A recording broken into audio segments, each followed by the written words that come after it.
Back. It's still Good Morning Nigeria, live on the network service of the NTA, and looking at our topic, learning and development in a digital world. Most organizations, arguably thrive on human capital development, and that is why many emphasize on continuously learning and development for national and global growth. Yeah, Larry, you're right, and it actually reminds me of the saying that does that if you don't train them, you don't, blame them. Well said. so invariably, training and development is a continuous process and must not be taken for granted. Okay, if we take it for granted, of course, we're doomed. Now, indeed, Demola, you have spelled it out correctly. It's actually imperative for any leadership development expert, to seriously look at these issues in this digital era where artificial intelligence is taking roots and asserting itself. So the question is, how essential is it for professionals to adapt and equip themselves with the right skills to thrive? And this brings us to our next conversation, which is on learning and development in digital world. And joining us to discuss this is Bulus James, FITD President and Chairman of Council. Many thanks for joining us. Thank you very much. All right, I will also have with us Reverend Dr. Olutoyin Sembore. Shembore. You won't allow the end to come out. Shembore. Yes. Thank you so much. I learned a new one. FITD, First Vice President, Chairman, Annual Training Conference Committee. It's a pleasure to have you on the program. Thank you, ma'am. Thank you, sir. Okay, let's start with the president now, Bulus James, and we're talking about digital, development now. How essential is learning and developing skills in the digital world? Thank you very much for having me. Let me correct my sister. FITD is not the institute. It's Nigerian Institute of Training and Development. FITD is Fellow Institute of Training and Development. That is the title we hold as fellows. Good morning, Nigerians. Good morning, my dear anchormen. Digital world. Today we are living in a digital world. Nothing is being done today without technology. As trainers that we are, we have to leverage on that technology to pass our message across to the entire world. And the digital revolution has brought so much into the training space that no trainer can succeed in today's world without digital experience. So it is, let me say, the background or the foundation at which any trainer can succeed in today's world. Okay. So it's very important. In a country like ours, would you say that we prioritize development skills for a thriving economy? Pardon? Do we prioritize development skills in this country at the moment? I can't talk for the country as a whole, but as professionals that we are, yes, we are striving to make sure that we get people to be professionals in the areas of their calling. I think what she's trying to say is, from your own observation of the development in the country, would you say most organizations and parastatals are giving priority to the development of their human capacity in this line? I would say from my own professional point of view, not as much. Okay. Because training is seen in some climes as a privilege, whereas from the professional point of view, we see it as a right, because if you don't train them, you don't blame them. And they said if you want to quantify the cost of training, try ignorance. So we need to train people for them to deliver that which you expect them to deliver. So we're not doing much as a country. Of course, but what we see is that they don't train people and then they blame them. But let's get to you now, Reverend. I'll stop at Reverend, before I get used to the name. What's your institute all about? He gives a correction, Nigerian Institute of Training and Development. Tell us about what your institute is doing and how is it helping to close the gap in learning and skills development. Thank you, the uncle. Let me quickly add to what the president has said. concerning whether people are prioritizing training or not. If you look at the metrics in Nigeria, I know our companies, organizations are trying their best. The digital index, metrics, we are between 1.8 and 5, whereas the global figure should be 6. So if you look at that point, it means we are what? Far behind. Thank you, sir. So it means we still need to do more. We still need to work more. The leadership still need to give room for people to go on training, to keep learning. You know, there can be an organizations where the leadership does not give conducive environment to learning. There will be a problem. Okay. But we get to some organizations, learning and development is part of the, what they call it, their KPI. They will tell you at the beginning of the year, you must go on this course, you must go on this course, you must go on this course, you must achieve. So that when you sit down at the end of the year with your superior, it's not only looking at your performance. It's not only looking at your emotional intelligence. It's also looking at, have you gone on those courses? Because they know in the end, it's going to benefit the individual and also at large going to benefit the organization. Okay. So that's what I want to add, that the to metrics enhance the capacity of both the individual and the organization. But I know people are trying, like the program that is starting tomorrow. Okay. That's why you will see a lot of people coming in from Lagos, coming in from other parts of the country to attend that conference, knowing fully well that it She is. asked the question, said, what is your institute all about? What is your institute all about? I mean, and how does it help to close the gap, in learning? Number one, yes, we have to establish and maintain best practice in training, in facilitation, and in learning and development. Also, we want to ensure in NITA, that's Nigerian Institute of Training and Development, it's not only, what I call it, it's not only a career. We have many people on the membership. We are talking of lawyer, we are talking of engineers, we are talking of surveyor, we are talking of HR. It comprises all professions.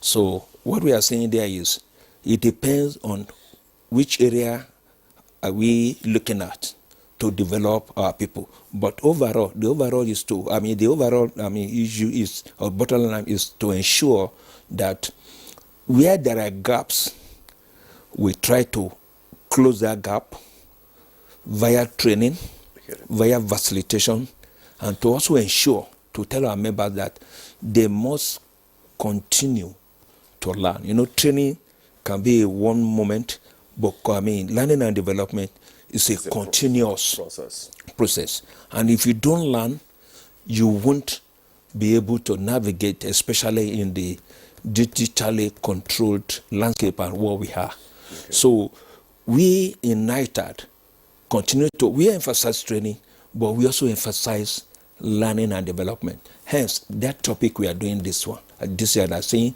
learning and development, a key to thriving in a digital world. Okay. Because we realize, we are sure, we know, everybody knows we are in a digital world. Mm-hmm. And for you to navigate the complexity, for you to navigate the challenges, you have to keep learning. That's why we are bringing people to Abuja, where they will be interacting with top L&D thought leaders, top executive, well-bred professionals, where they will interact and take something new. Yeah, building human capital development, which is fantastic. But of course, the world is evolving, and we're moving into a very fast digital age. AI is taking over, so yes, we may not need humans, very soon. So, yeah, because I was talking with someone, some days ago, and was saying, well, a lot of skills, you may not need humans anymore. AI will just come in and do the magic. So do you really think that that's what we need at this point in this country? Just so we can meet up with the developing world? Or rather, the developed world? I won't agree totally that eventually AI, I know AI, like I said initially before we came on, is part of digital world. It's a process that identifies, that understands English and written words. But at the same time, we still need humans to run the organizations, to run the businesses, to achieve our goals. I know AI, that's why we are on training. So what we need to do is to blend the two so that it can benefit each other at the end of the day. Okay, thank you very much. Okay, let's go to the president, Bulus James. We know that, this AI that my colleague talked about, you still need human to give control to AI for it to be able to function properly. So there is no way that human being will be eradicated completely. So there'll still be room for human to function. Yeah. So what level of engagement is required for organizations to adapt, in this new world and equip themselves with the right skills? What right skills do you think organizations and the staff need at this particular point in time? Yeah, thank you very much. Organizations require the digital skills that is trending in the world today. You will agree with me that if you go to universities today, you discover in their information, communication, and technology departments, they have new courses emerging. I'm aware some universities run cybersecurity courses, which was not there before now. Even AI is trending in the university. So many digital-related courses. It means there is a kind of a preparation towards that revolution that is fast coming. So from our own point of view, as trainers, we need to emphasize on those skills. The AI skills, the digital skills that is required for data analytics, for instance. Everywhere we require it. People need to understand how to process data, how to use data, how to present themselves to the world as far as the realities are concerned. So there is no gainsaying the fact that every organization must bring their resources together to make sure that they are ready for that revolution. All right. I want to commend the government of Nigeria through NIDA, through the Ministry of Communications. They are really doing a lot as far as that is concerned. All right. Mr. President of the Nigerian Institute of Training and Development, tell us what you intend to achieve with your 31st annual conference, which is built to hold this month. Actually, starting tomorrow, I think? Starting tomorrow, yes. Thank you very much. This is the chairman of the annual trainers conference, Reverend Shembore. As he said earlier, we are building on the previous topics that we treated. This is the 31st, as you can see. The reality today is the digital world, the technology.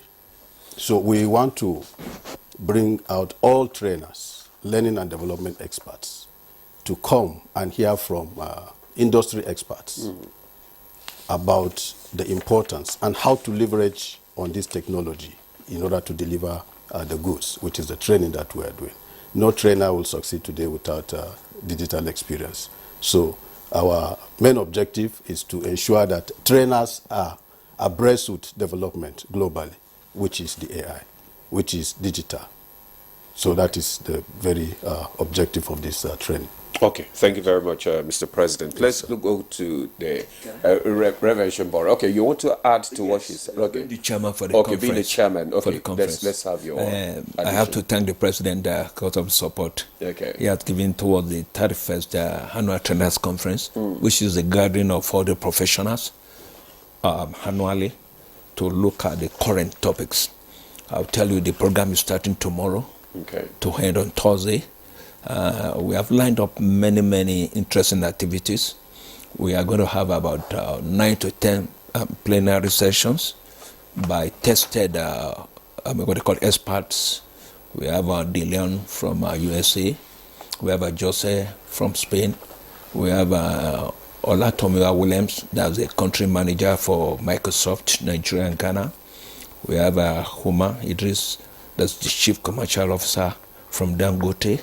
We have Osita. We have many people that have been lined up for that 3 days. We also have a technical session, which is going to break into 3. Hitherto, we put them together, but a few years back we have realized that not only private or public that attend program. So what we tend to do this year is that session, technical session, will be broken into 3. We have the people from the private sector, we have people from the public, and also we are giving room for the entrepreneurs. So we have particularly picked people from those areas. They will be sharing experience from people in public sectors, like civil servants, they were there. Those in private, like banks, communications. Those are the eligible people. Oh, yes.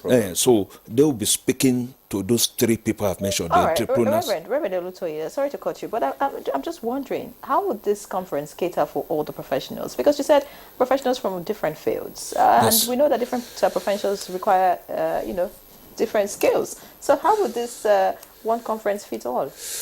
That's what I've just mentioned. I mentioned there will be plenary session, that's 9. We also have technical. When I say technical, we'll be looking at the private sector, we'll be looking at the public sector, we'll be looking at entrepreneurs. In that area, if you are good in the public, you'll be sharing your address with the public servants. Why people in the private sectors, like banks, communications, all other areas like that, they will be separate. And also those who are in consultancy, those in entrepreneurs, they too will have the opportunity to listen to speakers who have garnered experiences over the long, to share their thoughts with them. Okay. Like the plenary, everybody will be together. Okay. But at the technical section, we will break. Okay. So at that point, we will cater for public servants. Okay. We will cater for private. So you have different sections for God bless different you. categories. Yes, and also for it. So that's why I say it's interesting. And finally, we have 2 panel sessions where the participants will have the opportunity to throw questions. No, they will look at an issue. After a time, they will now throw questions to the panelists in areas that is bothering them or areas they need clarification. And I can tell you at the end of the sessions, people will have gained a lot of knowledge because via the presentation and interactions. How many days are going to have this conference for? It's 3 days. 3 days. From tomorrow, 28th to 22nd. What's the requirements to attend? The requirement was to participate. Yes. Yes, for registered members, they've been consistent. They've been doing their annual subscription. They will pay 90,000. Okay. Why for non-members? When I say non-members, it might be people in private. It might be people who are just setting up. Maybe they've retired, how long years they are setting up consultancy.